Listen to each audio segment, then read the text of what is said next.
Hello everybody and welcome back to Talk of the Apprentice, a mini-series about the latest UK series of The Apprentice from Talk of the Townsends. I'm Benedict Townsend. And I'm Hannah Townsend. And this week it was all about eggs. Lord Sugar asked at one point what went wrong, the egg or the branding, the classic question. And we also had quite a shock resignation this week. It's a bit spoiler. Well, yeah. We're jumping right to the end there. There will be some mild spoilers in this series about The Apprentice. I wonder if there's anyone who listens to our show before they watch the episode. I don't think so. And also, it could be anyone who resigned. It could be Alan Sugar. Exactly. So I've revealed there's a resignation, but you'll have to stick around to find out if it's Alan Sugar. There was a glaring thing in this week's Apprentice that I was really surprised no one pointed out. I thought they were saving it to the end as like a big punchline.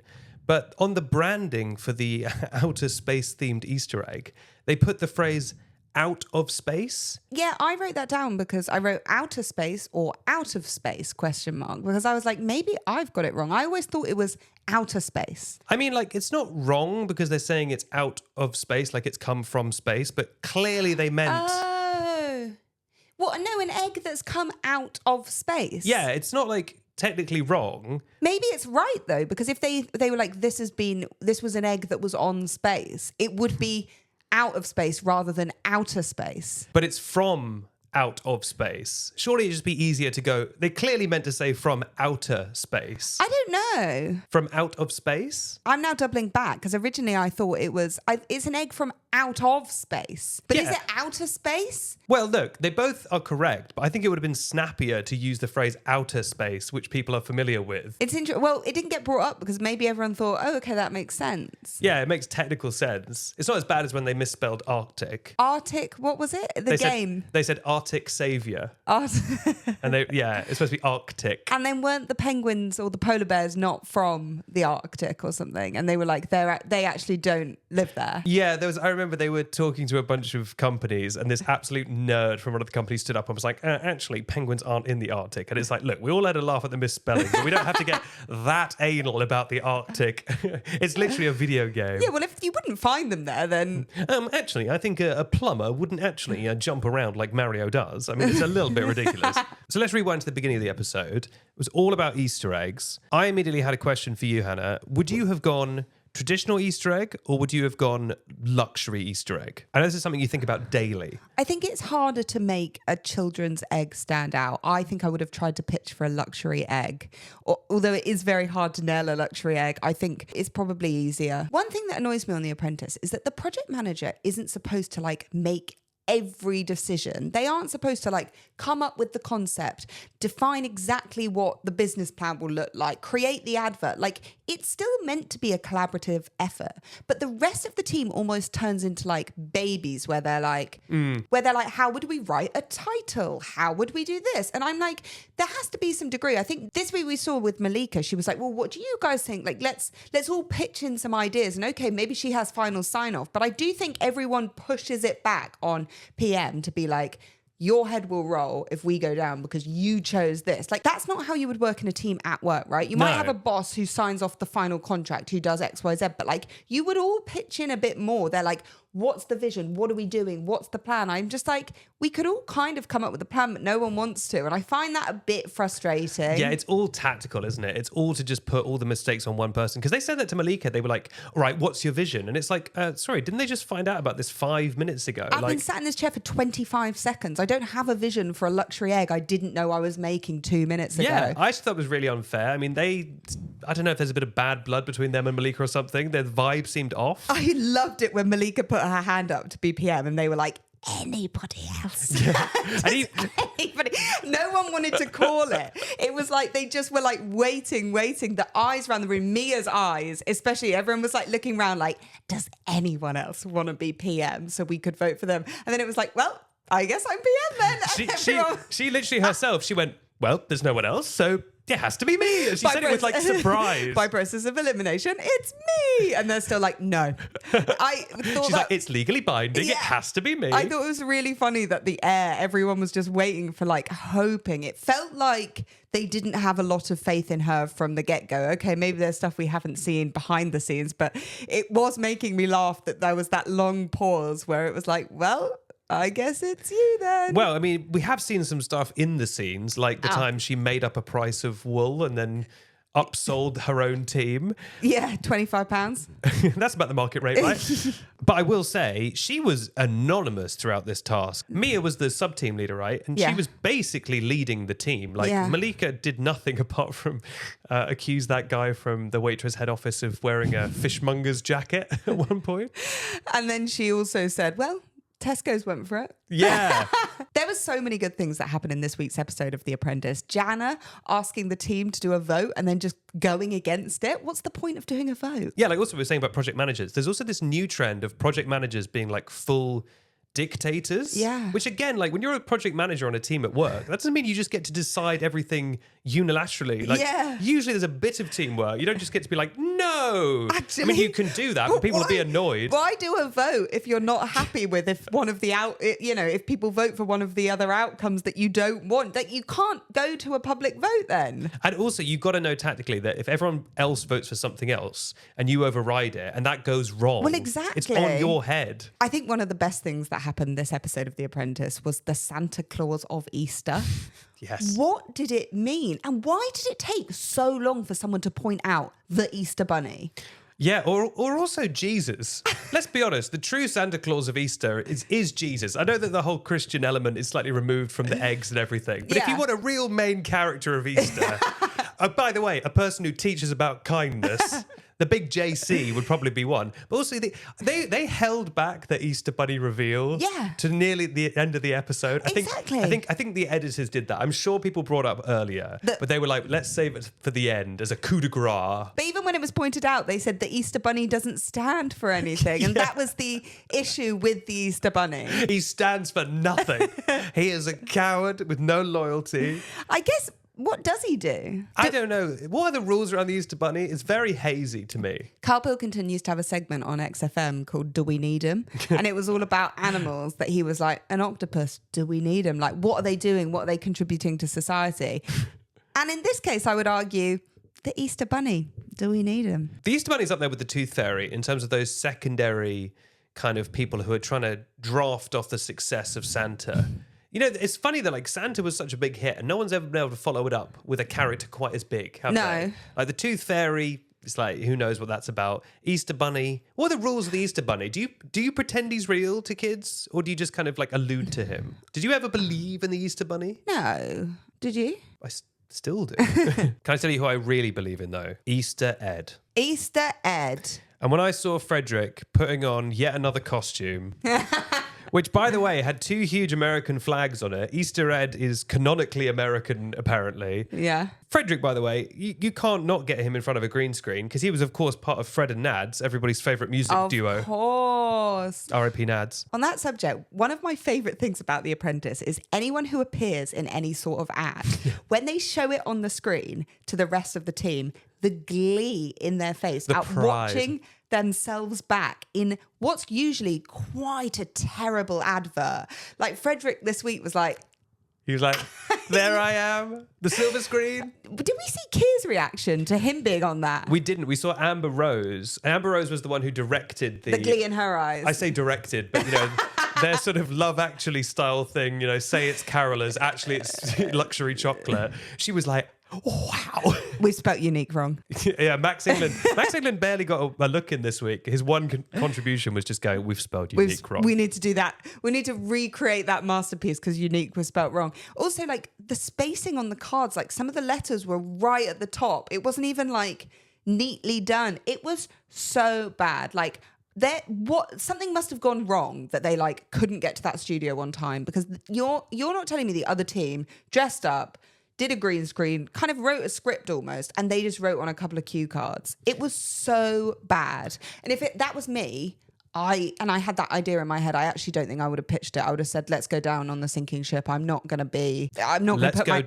down on the sinking ship. I'm not gonna put my name to that. I actually don't think I would have come up with that idea. Yeah, fair. Do you know what I mean? Only because I would have been like, it's not gonna look premium and good. Like you have to give some props to her that she came up, she put it out there because it obviously no one else was doing anything. But like, I actually just don't think I could have. The problem is, it's one of those things that breaks the show where you go, well, it's a luxury chocolate brand. What should the advert be? And it's like, well, probably on location somewhere with budget. And it's like, well, ultimately, we're on The Apprentice. They didn't even have the eggs, did they? No, they Because didn't. the other team was busy making them. Yes, they didn't appear in the ad at all. It was just Keir Shave. Yeah. But if you put Keir Shave in an ad, I'll buy it. So we had the eggs. It's matcha, but it's not matcha. Mm-hmm. And then the horrible, horrible kid's egg that was just... That egg said, "Is anybody going to matcha my freak?" And the other egg said, hold my egg. It was an awful looking egg, wasn't it? If you love matcha, okay, you know, when we were in Japan, we had the strongest matcha ice cream in the world. It was fluorescent green. It was advertised as the strongest in the world, by the way. We're not exaggerating. No, yeah. Things come back round, right? In the sense that if you put so much matcha in it and it's this fluorescent green, it's actually then luxury because you're like, there's high quantities of matcha in that. Like, Yes. if you're a matcha head, as I am, and I saw something, if I see a weak looking milky green, I know there's not loads of matcha in it. Don't get me wrong, still a lovely drink, but I know that it's not rich and it feels less luxurious. You know, all of the premium matchas. So why put a sprinkle of matcha in it? What was the point?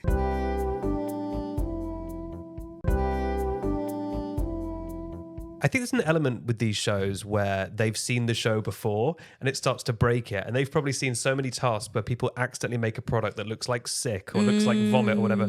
Sick or vomit. And so they were so afraid of making it look like, you know, snot or something, which I get. Okay, good. They've learned that instinct. But at the end of the day, it's a matcha product. It's going to be green. I don't think anyone is going to ding you for a matcha product being green. What colour do you think of when you think of matcha? Do you think of like a really deep green or do you think of like a light green? Because I think deep green. I think deep green, but either way, if I saw a product that was green, I wouldn't think, ugh, gross. I would think, oh, it's a matcha product. Yeah, it's like That's why pistachio it's is green. Yeah, exactly. Fine. It completely works. That being said, the complete lack of matcha in it did not seem to actually harm the sales. No. It did incredibly well. We had a couple of other wonderful things that happened this episode. When they presented the children's horrible looking egg, one of the contestants literally said, I think you'll be happy with what we did. Yeah. Genuinely at presenting that monstrosity, which made me laugh. The feedback from Malika when watching the advert was, it wasn't my favourite video ever.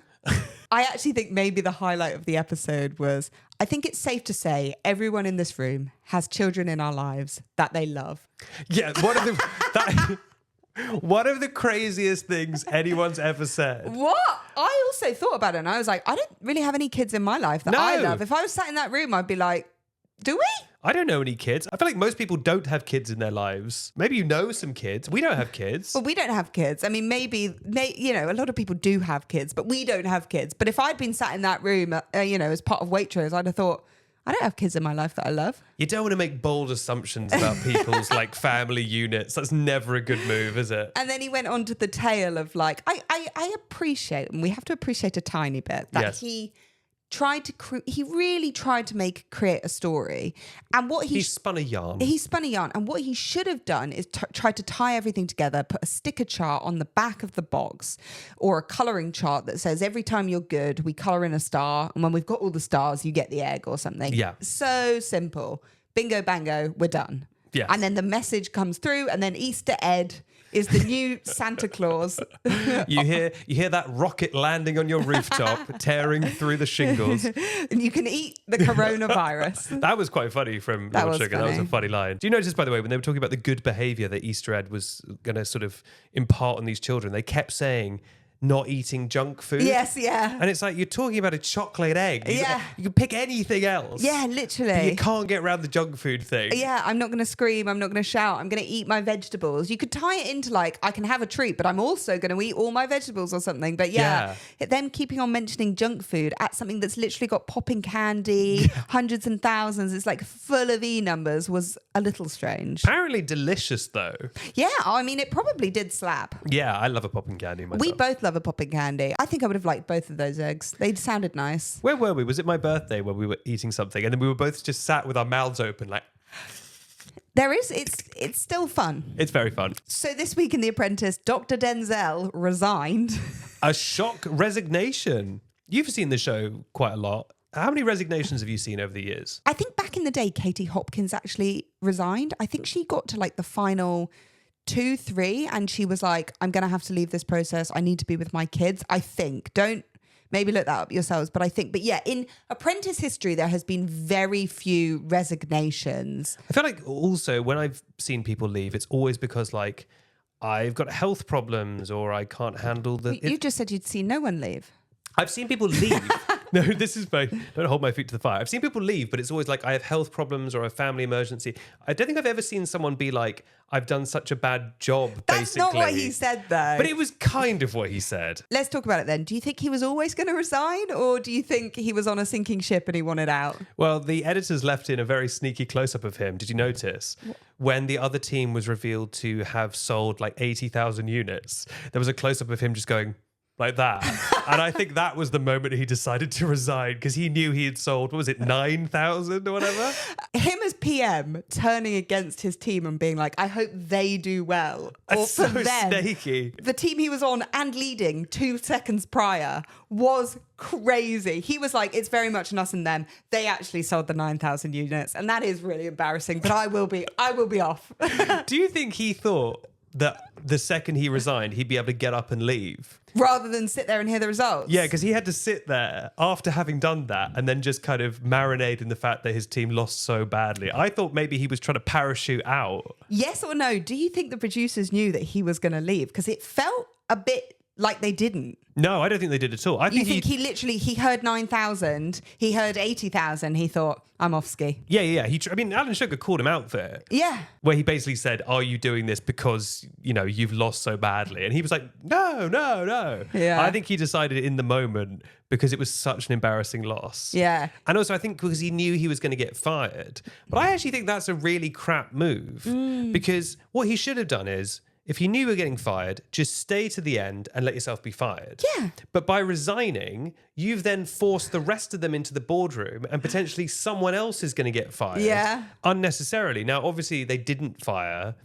I think partly because they're like, well, we've already lost one. It's going to mess up the numbers. But also because I think it is quite unfair to the rest of them. Yeah. Of like a bonus person is going to leave who probably wouldn't have. It probably was always going to be him. And a lot of the decisions were his own, but it's so much more lame to resign because you think you're going to lose. And that kind of did feel what it was. I mean, I can't speak for him, but the best thing he could have done was take the firing. Because if he wanted to leave and he'd heard that the other team had sold so many, then he would have been like, oh great, my ticket out of here. Do you know what I mean? You could wait to the end, see who he's going to fire, and then say, if you were so desperate to leave, say, actually, I'm also going to be leaving this process, to get out and ahead of it. Or he could have done a thing where he went to the boardroom and then said, I'm going to sacrifice myself, like sacrifice himself. Yes, the failure of this task was on me. Yeah. And I'm off. Please don't fire anyone else. Please fire me. That would have been a hero edit. Exactly. He'd be like throwing himself in front of the team. Yeah. And then he would be like a hero. Instead, he resigned before he had the chance to be a hero and then just had to awkwardly sit there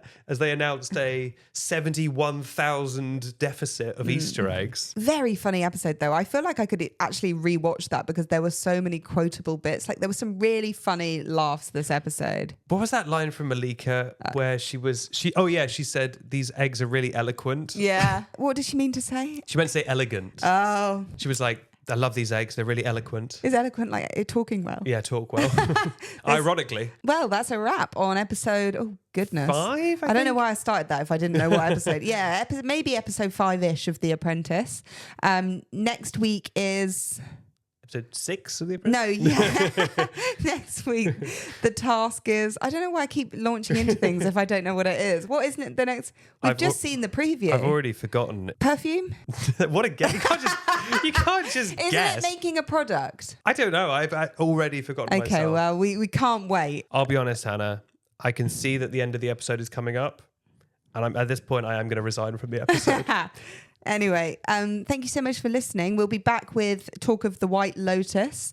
Actually, if you could see me now, I've cut all my hair off, but you can't. So Hannah looks like Pitbull right now. She's bald as can be. go and stalk me on Instagram and then you'll see it. We'll be back with talk of the White Lotus on Monday-ish. Yes. And we can't wait. We'll see you then. Thank you so much for listening. Make sure to follow. Bye.